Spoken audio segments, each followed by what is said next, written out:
This is the Palin Update on Mama Grizzly Radio. I'm Kevin Scholla in the Narrowgate Security Agency studios. So remember what it will take to save our nation. Remember what it's going to take. It's all of us working together at the end of the line here.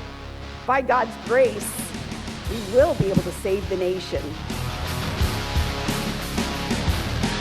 As so many freedom-loving Americans continue to stump for Trump, some are writing about it, others talking about it. But our guest today, well, she's singing about it. Christian recording artist and Donald Trump supporter Vanessa Feltner is here to talk about her new single, Crooked Hillary, and her support for Mr. Trump. Vanessa Feltner coming up.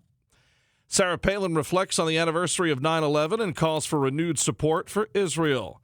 Katie Couric is sued, and Governor Palin notices. Hunting season in Alaska with a twist. And a brand new installment of Liberty and Legacy with Tamara Kolbert is on the way from Texas. Sarah Steelman is on assignment. Welcome to the Palin Update on Mama Grizzly Radio. The Palin Update is sponsored by Narrowgate Security Agency. Learn more at narrowgate.com. Crooked Hillary by Vanessa Feltner is available now. The new single in support of Donald Trump demonstrates just how dangerous a Clinton presidency would be and why it is vital to vote Trump.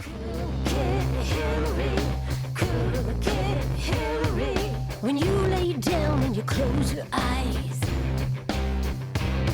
do you see Benghazi and the men you let die? They called you but you slept through the night. Where were you when they lost their lives? Crooked Hillary by Vanessa Feltner. And right now we welcome Vanessa Feltner to the Palin Update on Mama Grizzly Radio. Vanessa, how are you? I'm great, thank you. Thank you for being with us. We are excited to have you, and really, as the listeners just heard, Crooked Hillary, available on iTunes, your new single, and clearly by the title, folks can figure out what it's all about, and after hearing it, they know.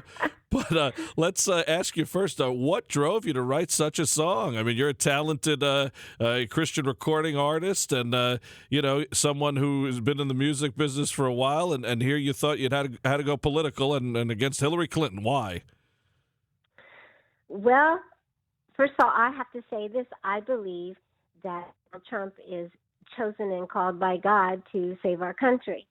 So when he said Crooked Hillary, I have a real aversion to Hillary Clinton to begin with because she's just so very dishonest. And all the way from the beginning, from Arkansas, all they have done is use our people, use our country for their financial gain, for their power, authority, position, influence, whatever they could get, by being in public office.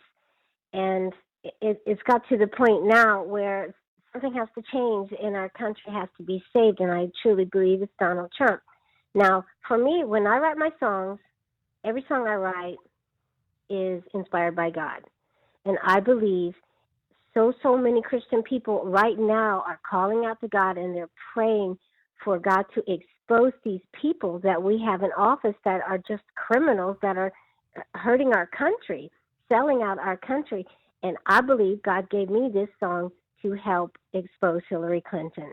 People will not read a book. They won't read the net. They won't, but they'll listen to a song and they'll watch a music video. I'm glad you put it that way as far as a Christian talking about Donald Trump. We've had so many, who may call themselves certain titles who have questioned Trump is not Republican enough. Trump is not conservative enough. And then the one that really irks me the most, Trump is not a Christian, as if someone can go ahead and take a look at his heart. Why do you believe he's been called to be our president and to help us get out of this mess? And also, I think you'll agree with me, you touched on it just a moment ago, but, these names, Crooked Hillary and Crazy Bernie and Goofy Warren and Lion Ted and the whole thing. I mean, don't people understand? I mean, the reason he's doing this is, like you said, people listen to songs. They also listen to short sound bites. And when you hear this, you look deeper and you say, wait a minute, he's telling the truth about people who are harming our country. That's right. You're absolutely right. Absolutely. And, you know, as just a little thing like Crooked Hillary, it plants the seed. And then you will acknowledge that in your mind, and you'll start listening, and you'll start paying attention to, wow, she did that. Wow, she did that. You know, that kind of thing. So I, you know, I don't care if Donald Trump is a Republican or an independent. I don't care what he is. What I care about is he's the man that God wants to save our country. You know, lots of Christians have been praying and praying. Save our country, God help our country, etc. And I believe this is the answer to prayer right here. I believe God has given us a chance, you know, to take back our country, because, you know, as a Christian, our country is in a horrible spiritual condition. Well, we've had many guests on the program in recent weeks, you know, debunking a lot of the false narratives painted against Mr. Trump, and whether it be guns or his take on women or race relations, or, I mean, the list goes on. But one of them was abortion, and we've had many pro-life activists on this program who are very welcoming of Donald Trump's transformation there and his I love him. evolution toward life. And you would think that people would applaud that and say, great, you know, as Governor Palin did. Governor Palin said, hey, this is wonderful that now Donald Trump has seen the light on the, you know, the horror that is abortion. And instead, you have some of these self-righteous conservatives, the Never Trump group, these sitting on their hands Republicans who want to try to use that against him instead of saying, all right on, he's on board. Well, look, those people need to check their own heart with God. You know, a lot of them need to get saved, in my opinion. But I will tell you, when I never watched his TV show. I mean, I knew who he was, but I never had an interest to watch his TV show.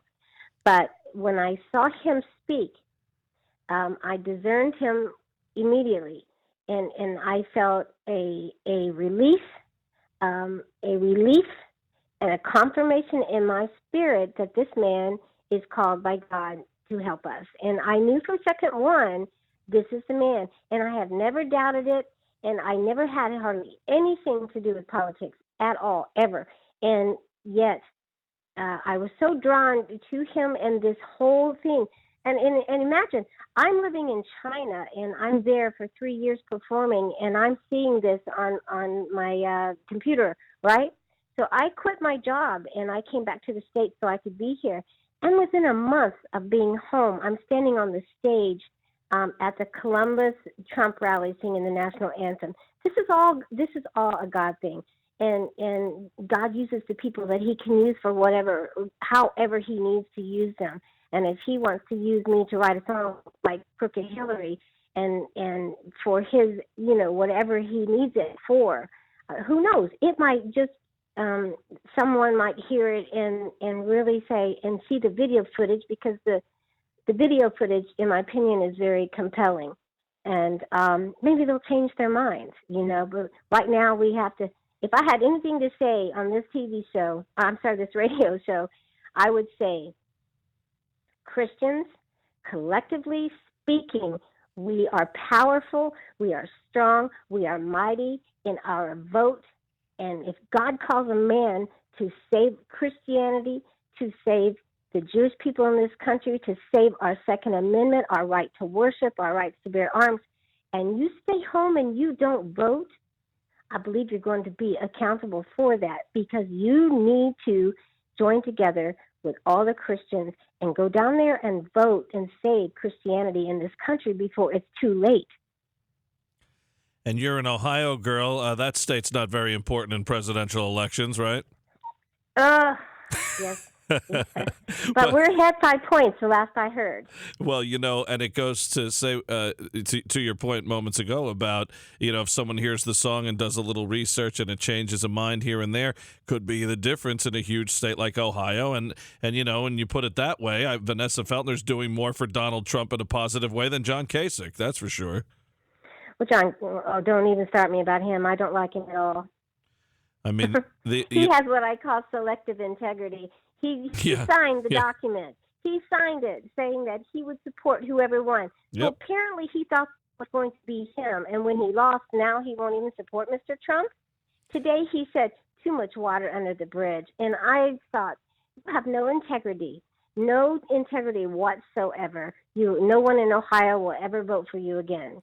Now, these guys, they don't care about the Supreme Court. They don't care about what's going to happen. They care about their own political interests, what could happen in 2020. Right. It's pathetic, and that's why Mr. Trump's message is resonating so much with so many people. And he's had a good couple of weeks. You know, everyone looking forward to the debates. I think that's his chance to really show that unbelievable difference between him and Hillary Clinton. And I like what you're saying, Vanessa, about Mr. Trump as a whole, too, about how, you know, there's some who are voting for him and making it as if like, oh, well, because I don't want Hillary. I've been with you where this is so exciting that he's the candidate and such a wonderful thing, like you said, for Christians, for Jews, for America. Exactly. And, you know, people, they got to wake up. They got to wake up. I mean, I could talk to you an hour about all this subject, but from a spiritual point of view, we have to make a change now before it's too late. Absolutely too late. All this refugees coming in, and this is all, in my opinion, this is all a part of the spiritual warfare. Let me tell you something. When I was in China, I was waking up, and God spoke to me, and he said, Vanessa, this is not just a presidential, it's spiritual warfare. Now, you take that and you look at it with a new set of eyes, and you look at that, you discern that with your spirit what's going on in this world right now, especially here in the States. And in Europe with all of the refugees and the battling and all of that. This is a matter of spiritual warfare. So we have to battle this with a lot of prayer and intervene for Mr. Trump. You know, and you look at the preachers and the ministers and the Christians that are rallying around him now. It's just amazing.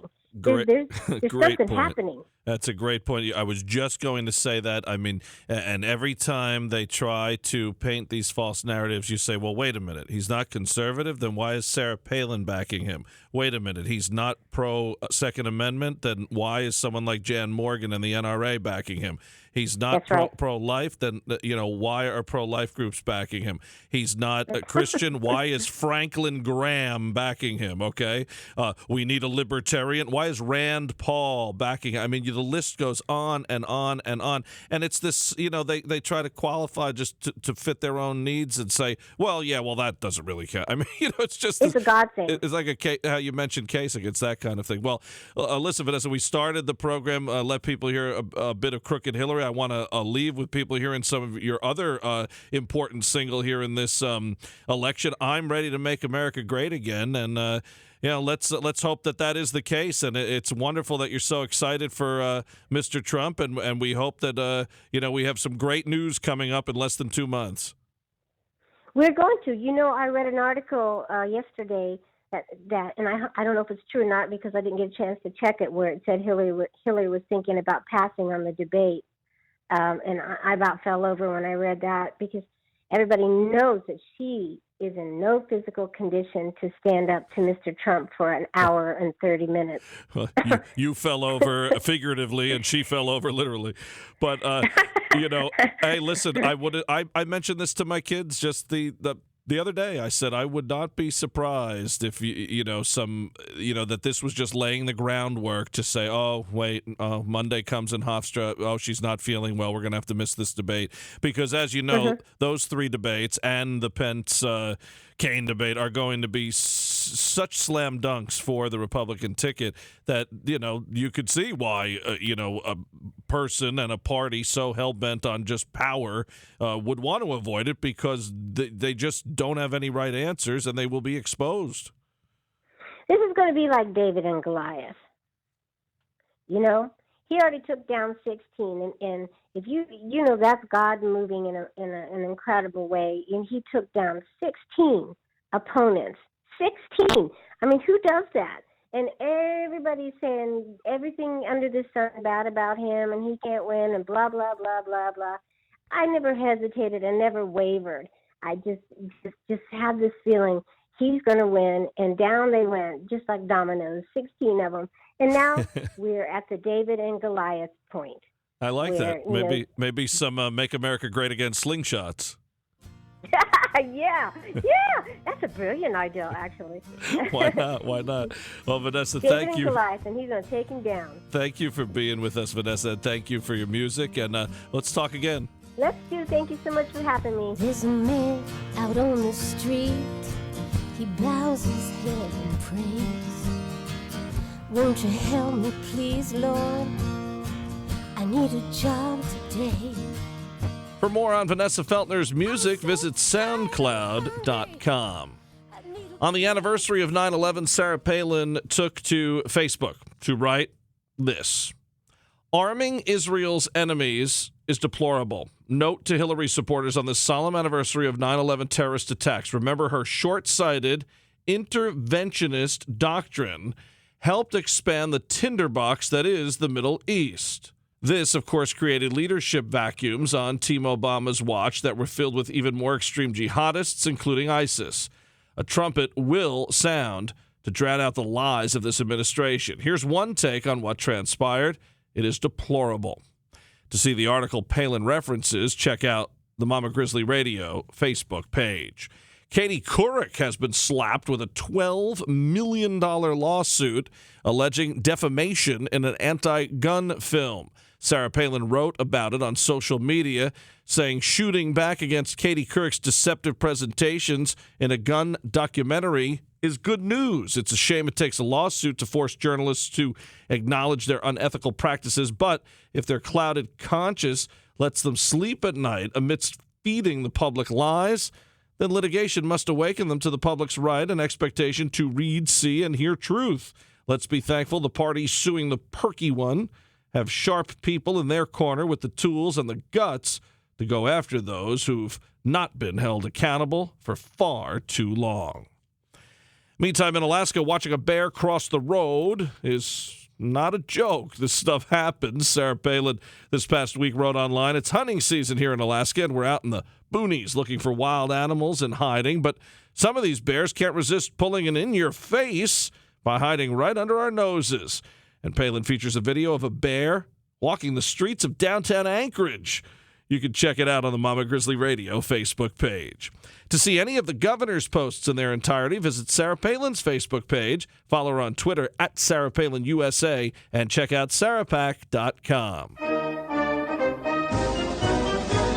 Now, the Palin Update with Kevin Scholla presents Liberty and Legacy. Here's Tamara Kolbert. On this day, September 17, 1789, our Constitution was finalized, and 39 brave men signed their names to what would eventually become the longest-standing national constitution of any nation in the history of the world. Leading up to this moment was the Philadelphia Convention, or what we know as the Constitutional Convention. And there was great debate in the hall in Philadelphia as well as around the nation. These men were divided on the issue of federal versus states and individual rights. The Philadelphia Convention was desperately needed because the Articles of Confederation languished during the Revolutionary War. The most important aspect of the Articles of Confederation was that it established a solid foundation of greatness. But eventually, our leaders knew more would be needed to really solidify America as a republic, as an independent nation. When I think about this today, it reminds me that America is still at the pinnacle of nations in world history, regardless of where we are right now and the struggles that we go through, the ups and downs like anybody. And just as the framers had to convince those 9 states to ratify the Constitution, you and I need to do that today with friends and neighbors and young people. We need to remind them that the Constitution is still relevant, that it is an amazing document, and that our nation and people can thrive and grow, achieve, explore, and invent on these same exceptionally founded principles. The preamble of the Constitution says, "We the people of the United States, in order to form a more perfect union, establish justice, ensure domestic tranquility, provide for the common defense, promote the general welfare, and secure the blessings of liberty to ourselves and our posterity, do ordain and establish this Constitution for the United States of America." Colonel George Mason, he had argued for a Bill of Rights to protect the individual. Quote, if the government should become oppressive. Remember, those men in Philadelphia experienced what it was like to live under a repressive and oppressive monarch in King George. In 1789, James Madison put forward the Bill of Rights that had 12 amendments, which closely echoed the Virginia Declaration of Rights that was originally written also by Colonel George Mason in 1776. 10 of Madison's were eventually adopted into what we now know and is in our Constitution as the Bill of Rights, which are really what the bedrock of American beliefs: freedoms of religion, speech, the press, the right for us to keep and bear arms, and the right of people to be secure in their persons, houses, papers, and effects against unreasonable search and seizure. But neither Madison nor Mason could ever have imagined what life centuries into the future would hold. And yet, back then, in 1789, they identified individual rights that, regardless of era or circumstances, remain fundamental to individual liberty. I don't know about you, but I believe our Constitution, our Declaration, and our founding era was divinely inspired through imperfect men, and of course, imperfect yet as perfect as they can be documents. And Delaware gets the props for being the first state to ratify the Constitution. All of Delaware's commissioners voted unanimously in favor of it on December 3rd, 1789. And then right away followed Pennsylvania, New Jersey, Georgia, Connecticut, and Massachusetts. By the way, Rhode Island was the lone holdout. Not only did they not send any delegates to the Philadelphia Convention, but they outright rejected the Constitution. Today, the Convention of States Projects uses that same fervor and passion for freedom that Colonel George Mason had, as well as his passion for individual rights, to use Article 5 to call an amending convention to fix some of these structural issues plaguing our nation. We can thank Colonel George Mason again for his brilliance, his divinely inspired brilliance that also included the second half of Article 5, allowing the states the ability to convene under a specific subject to propose amendments to the Constitution. This essentially is the fourth check and balance that you didn't learn in elementary or high school civics class. Article 5 is the way of restoring the rule of law and Constitution, and it is the most revolutionary and radical idea that can bring us back to our founding principles that have made America the beacon of hope to the oppressed all over the world. This has been a big week in Texas. First, our Lieutenant Governor Dan Patrick publicly endorsed the Convention of States and said it would be one of his highest legislative priorities in our next session that begins in January. And then the Texas executive team had the honor of getting asked to come to the governor's office to meet with Governor Greg Abbott. We had a great 30 minutes of strategy, counsel, and connecting over this incredible constitutional emergency button that is Article 5. You know, it was humbling to realize we invited to the governor's office as subservient, but rather we were invited as equals. The governor created this opportunity for us to share with him. He wanted to know, what were the grassroots saying? What were we doing in Texas? And that opportunity to pick his brain, and he got to pick ours. It is this mutual affection that we have with our Texas governor for this provident article, as my co-director here in Texas calls it, that connects the Texas grassroots and our state leaders. This is exactly the symbiotic relationship that our founders intended citizens to have with their government. We're slowly repairing that within our states, and we certainly are not even close to having that with our federal legislators. Today, we have 1.5 million grassroots activists working in all 50 states to educate and train legislators and citizens to the real power that we have inherent in the Constitution. This week, September 21st through the 23rd, Citizens for Self-Governance kicks off the first ever Article 5 amending Convention of States in Colonial Williamsburg to review the procedures and the precedent that would make this type of convention possible. Regardless of what is happening in the election process as we get closer to November 8th, the most important thing happening this fall is proving to the states and our citizens that they are indeed in charge, and we have the authority to rein in an ever-growing federal government. We have that power. It's an amazing thing. Thank you, Colonel George Mason. Thank you to those 39 brave Americans who signed their names to the United States Constitution, thus making America the freest, most amazing, prosperous, and ingenious nation in the history of the world. You can join me at conventionofstates.com. But I want to know what you think, so tweet me this week at Tamara Kolbert, hashtag Mama Grizz, Grizz Radio. Have a blessed week. And remember, today, go pick up, dust off that Constitution and read it. Read it with your family. And please, say the preamble aloud and read Article 5. Have a great week, everybody. I'm Tamara Kolbert for Mama Grizzly Radio. Tamara Kolbert in Texas. Tune in for more Liberty and Legacy next week. And to learn about Convention of States, head to conventionofstates.com. The Palin Update, including Liberty and Legacy and Steel Resolve, is on demand and available for download. So just head to mamagrizzlyradio.com, pick the show you want to hear, and you can listen anywhere, anytime. Well, that'll just about do it for this edition of the Palin Update on Mama Grizzly Radio. Visit mamagrizzlyradio.com for continuing coverage of Governor Palin. Also, like Mama Grizzly Radio on Facebook and follow along on Twitter at Mama Grizz Radio, at Kevin Scholla, at Tamara Kolbert, and at Sarah_Steelman. And I'm doing some work for Breitbart News. Go to Breitbart.com and search Kevin Scholla. I want to thank Sarah Steelman, Tamara Kolbert, and everyone here at Mama Grizzly Radio. Thanks to Vanessa Feltner. And thank you for listening today. A special thanks to our sponsor, Narrowgate Security Agency. Visit narrowgate.com. The Palin Update is produced by Lena Anderson, the Andy L. Kramer, and Lori Ann Lewis. Please be sure to join us again next time for another edition of the Palin Update on Mama Grizzly Radio. I'm Kevin Scholla. Have a pleasant day.